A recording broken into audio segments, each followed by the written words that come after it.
The Mandalorian and Grogu trailer dropped today. Let's talk about it.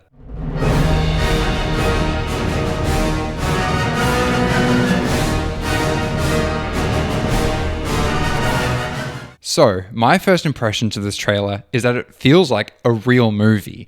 The other teasers and trailers gave an impression that it was a straight to DVD, TV kind of movie, and it was the TV show trying to get on the big screen. It wasn't quite working, but this trailer really cements itself as being the first introduction back into cinemas since The Rise of Skywalker in 2019, which has big shoes to fill in because it's been almost a 7-year gap since our last Star Wars movie in cinemas. So it really has to impress a lot of people to show that Star Wars belongs on the big screen. I think my only criticism of the trailer is that this should have been the first look we got at the movie. So the few of the things that I really appreciated and noticed in the trailer, firstly, the opening shot of the X-Wings over the sunset.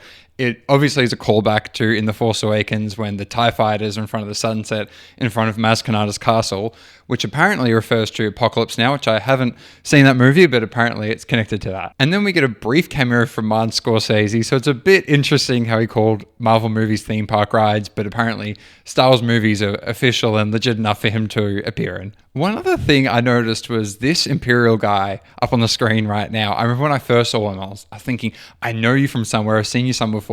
Then it clicked. He was the bodega guy from Spider-Man Homecoming. So now he's going to appear in the MCU. So I'm looking forward to see what the Imperial Remnant is. How much does it relate to what we've seen with Moff Gideon in the first 3 seasons with their own separate Imperial Remnant? And how does that play into Ahsoka and Thrawn? So I'm excited to see that aspect of the movie. And then our first obligatory Dave Filoni character insert is Embo in the trailer.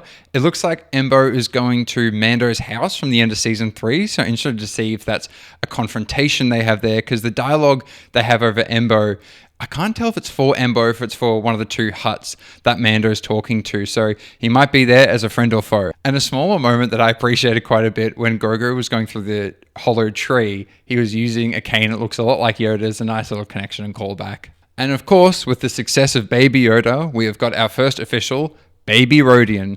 So who knows, we might get more baby species as time goes on, and we might get our own young Avengers of young species in Star Wars teaming up to fight the Empire. So something I'm really interested in after this trailer is to see what their reaction is, primarily from people who haven't seen The Mandalorian, let alone Star Wars generally. How do they feel they can connect to this trailer? Is it a Marvel movie where you have to have the context of everything before it? Or does it feel like a fun adventure movie that they can go to the cinema and see? Because for Star Wars to have the first outing back in cinemas after a long time, they need to draw in a really wide crowd. And a concern could be that it's really limiting the people who would see this movie to the people that have been watching the TV shows. But I hope that it does get a broader audience. And overall, that is complemented quite a bit with how the vibes of the trailer is a real action-adventure classic movie. So I like how they're going back to the roots of Indiana Jones and Star Wars and trying to capture that energy of a fun adventure. I don't expect there'll be too many massive lore implications in this movie. It'll just be a fun adventure that we're tagging along with.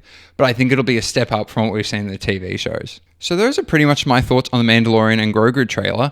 At the end of the trailer, you would have seen that Grogu was eating these blue macaron cookie type things. So if you're interested how those cookies would rank and compare to other cookies, watch our most recent video where Amelia and I taste various different Star Wars cookies and rank them against one another. I've got to say the blue macaron cookies were a big favorite of ours. Please let me know what you thought of the trailer in the comments, and let me know where you are at your Star Wars journey. If you watched everything, read every book and comic, or if you just stumbled across this video, haven't seen anything before, and if so, has the trailer done much for you? Do you feel like you can really connect with it? So please let me know. I'd be more than interested to hear what everyone has to say.